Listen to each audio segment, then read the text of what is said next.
Thank you, Danielle. This is Danielle. Thank you so much for me. If you want to introduce yourself, you can. Hi, I'm Danielle. I'm a third year art history major here at the UF. Oh, really? That's so cool. I used to dance, so I definitely love arts. So this interview, I'm in an entrepreneurship class, and it's over the summer. And what we're doing is you have to develop either a product, a business idea, or some sort of concept and take it through the semester. And so what my idea is to help hearing impaired drivers, and what it would be is a device that attaches underneath the steering wheel, and it would detect within a 2-mile radius if there's an emergency vehicle coming. So that way they could be able to, and how it would alert you, because since the person would be hearing impaired, is it would vibrate your steering wheel in a gentle manner so it doesn't scare you. That way you can do whatever it is you need to do in order to pull over or whatever. But it can also go towards anybody who's not hearing impaired, because a lot of times people are talking on the phone or looking at their phone, distracted, or like talking to different people or finding a place and then they're not paying attention. So it doesn't have to necessarily be for hearing impaired, but since I'm hearing impaired myself, that's kind of where the idea came from, because I often don't hear them unless it's nighttime and I see the lights, flashing from like a mile away.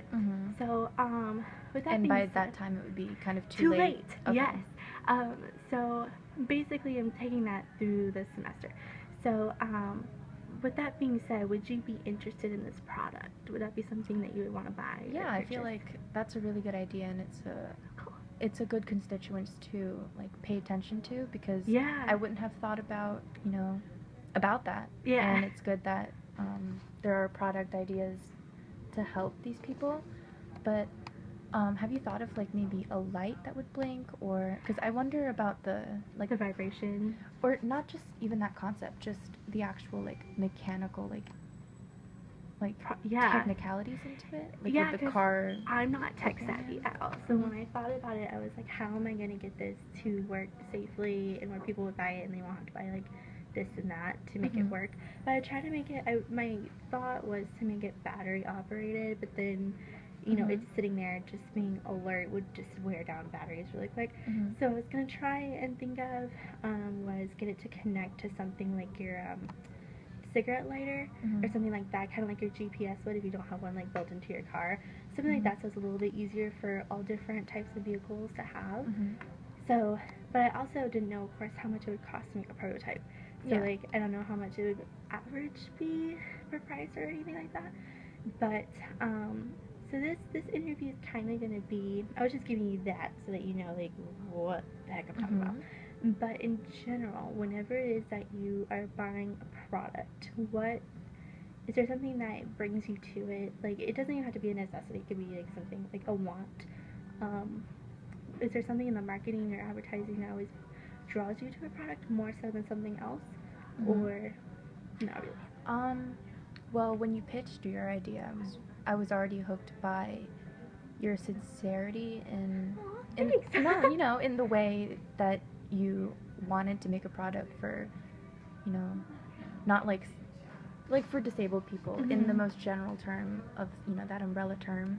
And like, the accompanying story of you hearing and like needing help in that way, like tied it for me too.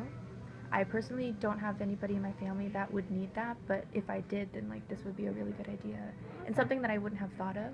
Yeah, it took me a while to come up with something. I think with branding or advertising, I think it's helpful when there's like people in need of these products. For sure. I'm not really drawn to kind of like flashy, useless products. I don't know how to really define useless, but I feel like this has a cause to it, like a meaningful cause. So.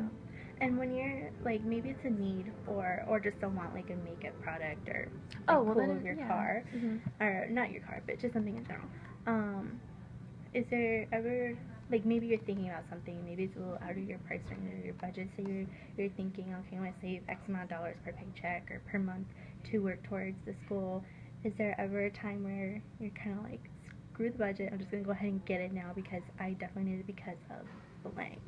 Like, is there ever a time where you have like this set schedule, but then you kind of just rip that away and you're like, nope, I'm getting it now? Well, I've actually only had my job for a couple weeks, so I haven't really thought about like really saving for things because the money all just goes back to rent and stuff. Yes. But I do know the feeling of, I mean, even with the help of my parents' money, like I do get the occasional feelings of I'm just gonna treat myself, you know? Yeah. And to do it though. and it's I think my most recent like idea to treat myself is getting like ear piercings, but I think that's more like personal things, like personal adornment stuff, like makeup, you know, like you said. Do you mean like the different types of advertising that I would see and the reasons why they would pull me in, or?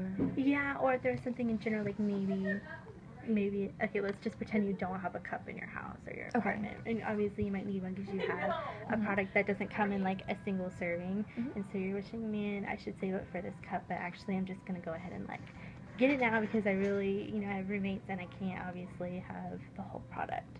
Something like that. Is there ever something like maybe within your personal life or advertising that makes you go, yes, I have to have it now?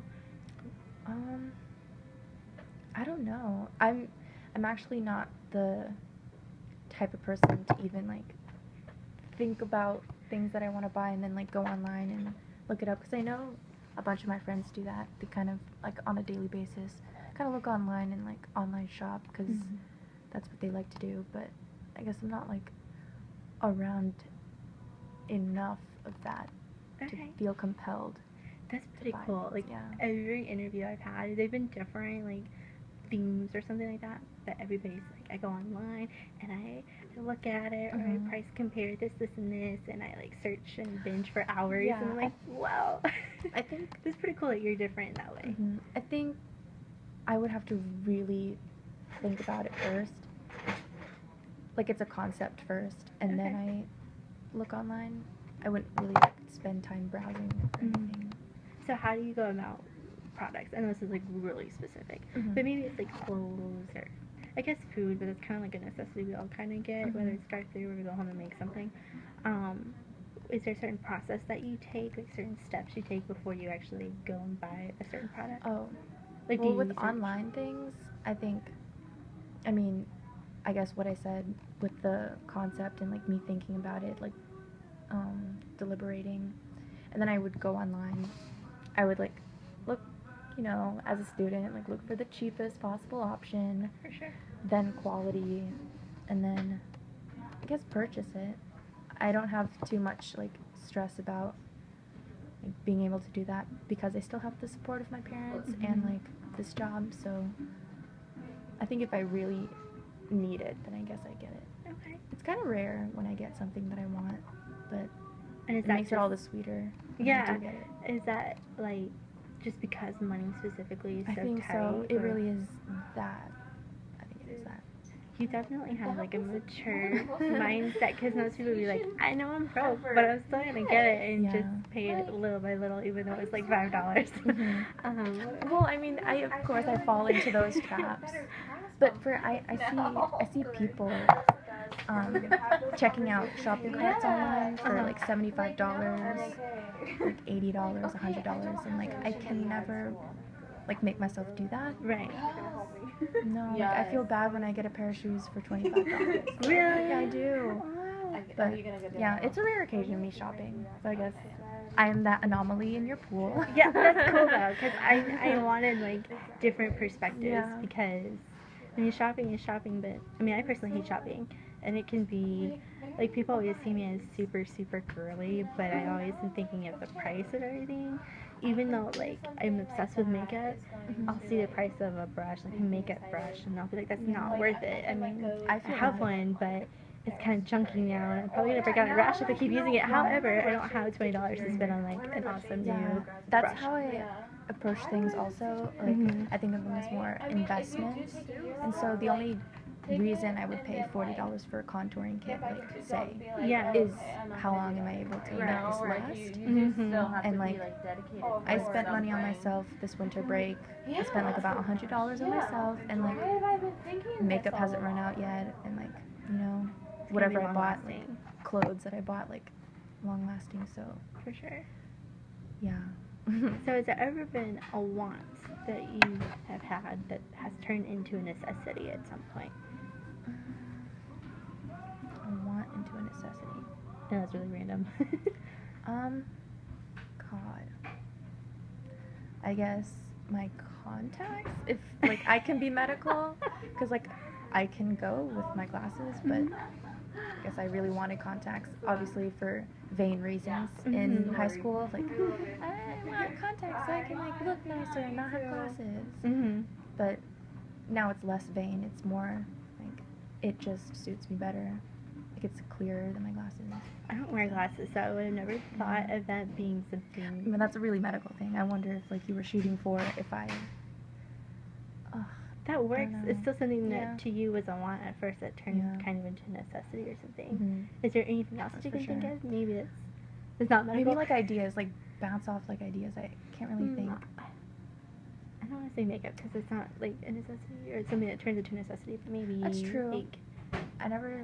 bedding or like decor that you really don't need in your decor. apartment or your room, but you're like, it's so pretty, that like phrase sign or something. Yeah. I guess. She's so smart. I guess just like. Yeah, like posters and things, but those are like low scale prices. Right. That like wouldn't matter, you know, because it doesn't cost me like $100 to get posters. So That's and stuff like interesting. that. But like now I know like for sure my apartment. I don't want my apartment like bare walled. Yeah. So I would. Yeah, it's not even like. It's a want for me, but also a I'm gonna necessity. talk garlic I for guess a world. it's part of my character. Interesting. I like it. Well, Sorry, thank it's you. loud. No, it's okay. Thank you so much for taking the time out of your schedule. I really appreciate it. Yeah, It's really great thank you. to It was fun to meet talk to you. Thank you. Isabella, right? Yes. Passion